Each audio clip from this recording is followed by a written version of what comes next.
वो 10 साल का था और मैंने उसे एक छोटी सी गलती पर डांट दिया और वो गुस्से में घर छोड़कर चला गया। उसे गए हुए 20 साल हो गए, पता नहीं वो कहाँ होगा। बेटा प्लीज घर आ जाओ, मरने से पहले तुम्हें देखना चाहता हूँ। कल तुम्हारा बर्थडे है, हमेशा की तरह तुम्हारा बाप तुम्हारी राह देखेगा। जो 20 सालों में कभी नहीं आया, आपको लगता है कि न्यूज़ देख के आ जाएगा? शर्मा सर, पिछले 20 सालों से मुझे उम्मीद थी कि वो आएगा, लेकिन अब मेरा भरोसा यकीन में बदल गया है। उसके स्वागत की तैयारियां शुरू कर दो, हमारे खानदान का चिराग आ रहा है। क्यों बे नौकर, साहब का बेटा पहले नहीं बता सकता था? काले धन की तरह इस बात को छुपाते हुए तुझे शर्म नहीं आई? तुझे बता के क्या करता है? ओहो, हमारी तो कोई औकात ही नहीं है। एकदम सही बोला। हाँ सर। ओहो, तो इसका बेटा भी है।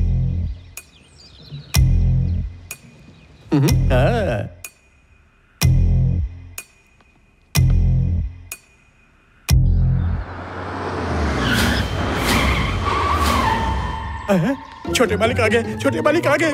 बड़े मालिक, इस घर का चिराग आ गया।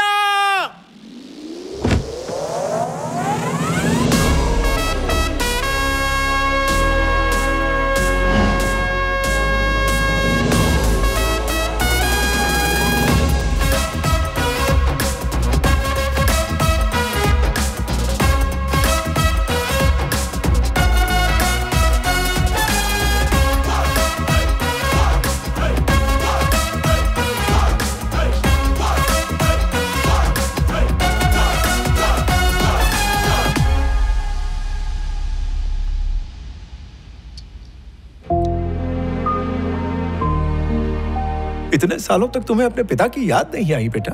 बहुत याद आई, बाल्टी भर भर के रोज रोया।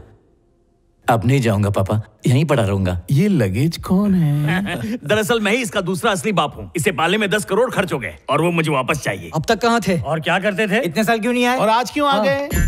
एडवांस में सॉरी पापा, 20 साल बाद अपने घर आया हूँ और ये इज्जत मिल रही है मुझे।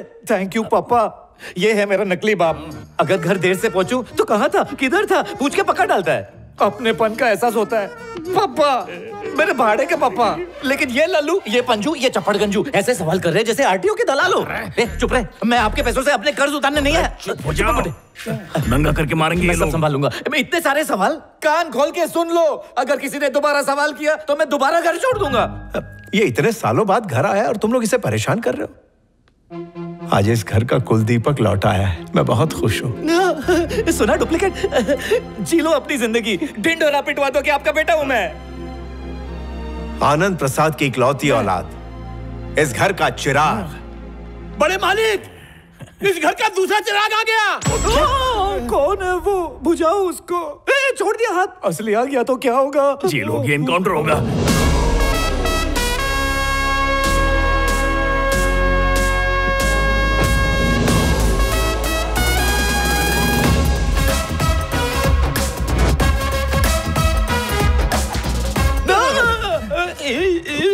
ये कहां से आ गया? लगता है इसने भी न्यूज़ देखी।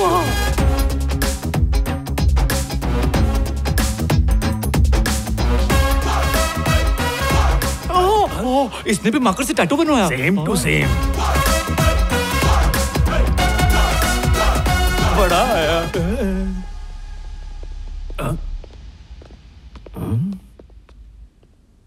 माँ, मुझे माफ कर दे माँ। तूने दुनिया छोड़ के इनको इतना दर्द नहीं दिया है जितना मैंने घर छोड़ के इनको दर्द दिया है। बुड्ढे पे उसकी एक्टिंग का असर हो रहा है। लेकिन अब मैं इनको छोड़ के कहीं नहीं जाऊंगा माँ, घर पे रहूंगा, कसम तेरी। माँ वाला एंगल तो हमने डाला ही नहीं, देखना बुढ़ा इमोशनल हो जाएगा। मुझे माफ कर देना पापा। पिछले 20 सालों में मैंने बहुत सारी मुसीबतें झेली। मैं जानता हूँ कि 20 सालों में आपने मेरे गम में बहुत सारी पी डाली है। इस बुढ़े का बेटा है गालिब का नहीं जो राइम कर रहा है। इमोशन मामा। बाप कभी नहीं हकलाया तो तुम कैसे हकला रहे हो? एकदम सही सवाल। घर से भागने के बाद प्लेटफॉर्म पे पला बड़ा, खाने को नहीं मिला और ये हकलाने लगा। भूख मरी की वजह से। अच्छा, वेंकी, इसका हकलापन काम आ गया। तुम भी बता दो कि तुम्हें रात को दिखता नहीं है। पापा, मैंने कहा था ना ये अच्छे पापा है, बहुत गंदे पापा है, बिल्कुल थर्ड क्लास। कभी पेट भर के खाना ही नहीं दिया, इसीलिए मुझे विटामिन एक्स की कमी की वजह से रात को दिखना बंद हो गया। मुझ पे भी हाथ साफ कीजिए ना, वारिस तो मैं ही बनूंगा। बड़े मालिक, इस घर का तीसरा चिराग भी आ गया है। क्या?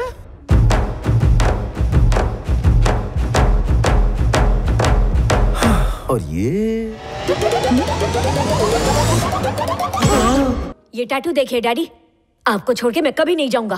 बचपन में तुम्हारी आवाज मर्दों जैसी थी, अब औरतों जैसी क्यों हो वाह, गई? क्या सवाल पूछा है। आवाज को ट्रेडमिल पे पतला किया क्या? जब ये यहाँ से घर छोड़कर भागी थी, जिसे भागा था तो जिससे भी ये खाना मांगता था वही इससे कहता था नो।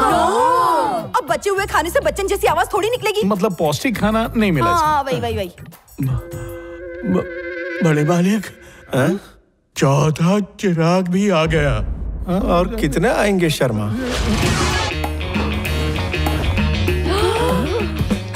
ये किसको भाड़े पे लेकर आ गया? डैडी, आपका बिछड़ा हुआ बेटा आ गया। बेटा कहता था पापा जरूर मिलेगा। शर्मा, इनसे कहो रील बनाना बंद करके यहाँ बैठ जाए।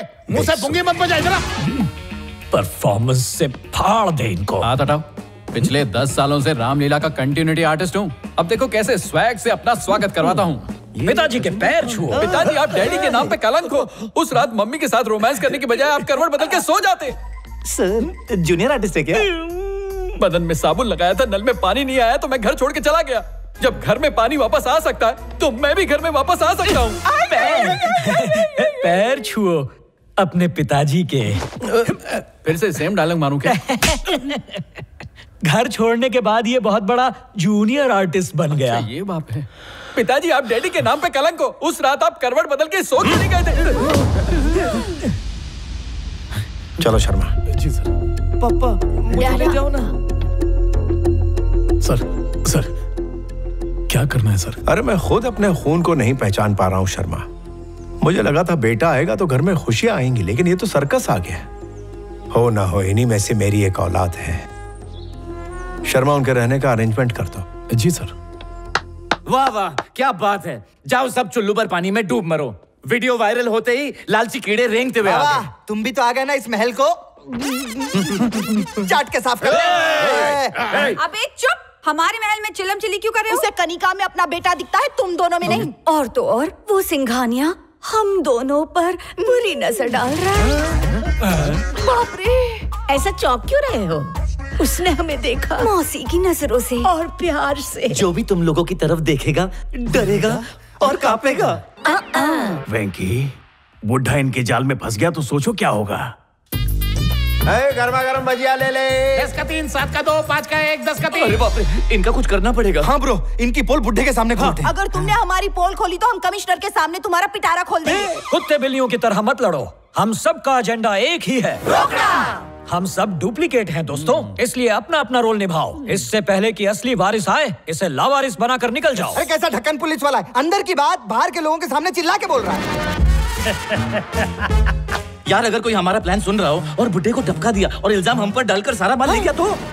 क्या आइडिया दिया फोकट में। ये समझ में नहीं आया कि वो कार जिसमें पैसे और डायमंड्स थे गई कहाँ।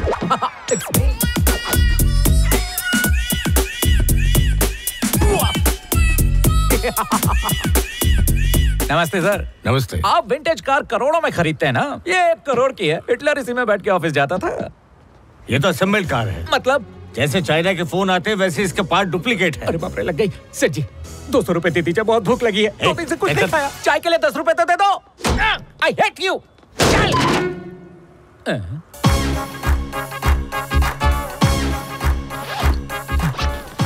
निकल पड़ी। इतने पैसे। Oh my money God. इसमें क्या है? डायमंड्स। ये असली पैसा है। ये डायमंड भी असली है। असली को कौन लिख के बोलता है कि असली है? पक्का ये नकली होगा। नकली कार, नकली पैसा, नकली डायमंड्स। मुझे पता है, आपको पता है कि ये पैसे और डायमंड्स नकली हैं। पब्लिक नहीं जानती।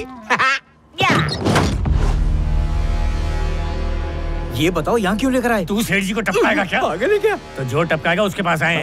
12 फुल और 6.5 हाफ मर्डर किए हैं। रॉकी राणा, तुम बस उस बुड्ढे को टपका दो और इल्जाम उन 4 जोकरों पे लगा दो, फिर करोड़ों की प्रॉपर्टी हमारी। करोड़? पहली बार इतना बड़ा आंकड़ा सुना है। मैं टपकाएगा उसको। बस मुझे नौकर बनाकर हवेली में घुसा दो। मेरे पास एक प्लान है। बुड्ढे, आई एम कमिंग। इस पे उन 4 में से किसी एक की उंगलियों के निशान है। ये रहा मेरा मास्टर प्लान। दूध में जहरीली शक्कर मिला दी है, पीते ही बुड्ढा। अरे दद्दू, जब से फिल्म बन रही है ना, तब से यही प्लान चल रहा है, कुछ नया नहीं है। अरे उसे क्यों मारा? तुझे नहीं मारता। तू इधर दादागिरी नहीं, वेटरगिरी करो। क्या करूं? अंदर से गुंडा बाहर आ जाता है, तू संभाल ले। मैं आपको औकात याद दिलाऊंगा। अभी आप कौन है? नौकर। दद्दू, लगना चाहिए कि आप खानदानी वेटर हैं। चलते रहो। ये दाढ़ी कौन है? पहले तो नहीं देखा। यहाँ की आबादी बढ़ गई इसलिए मैंने नौकरों को बढ़ा दिया। ये दूध किसके लिए? साहब के लिए। साहब डिनर के बाद दूध नहीं पीते, तुम्हें पता नहीं? ठीक है, मैं पी लेता हूँ। अबे घूर क्या रहा है? बाप रे, मैं डर गया। ये नौकर नहीं है, ये तो गुंडा है। हम पैदाइशी नौकर हैं। अभी शक दूर करता हूँ। अभी तू नौकर है, तेरा बाप भी नौकर था, तेरे बच्चे भी नौकर होंगे। लात खाने पर इसे याद आ चलो फिर से धोते हैं। हाँ जी चलो। ग्लास ही है ना? हाँ, ग्लास ही है। शाम हो रही है, मेरी आंखों की बत्ती बुझ रही है। 20 साल से इंतजार कर रहा हूँ, पप्पा के बिना कैसे खाऊं? और क्या, पापा आएंगे तभी खाएंगे। जो बेटा 20 साल अपने बाप से दूर रहा है, वो इतना प्यार नहीं दिखाएगा। ओवर एक्टिंग करोगे, बुड्ढा पकड़ लेगा। ला खाना इधर ला, पहले खाते हैं। और डाल, और डाल। सबने खाना शुरू कर दिया। कहाँ जा रहा है ब्रो? माँ की याद आ रही है, थोड़ा रो के आता हूँ। बेचारा ब्रो, दिल का बहुत अच्छा है, बहुत नरम है।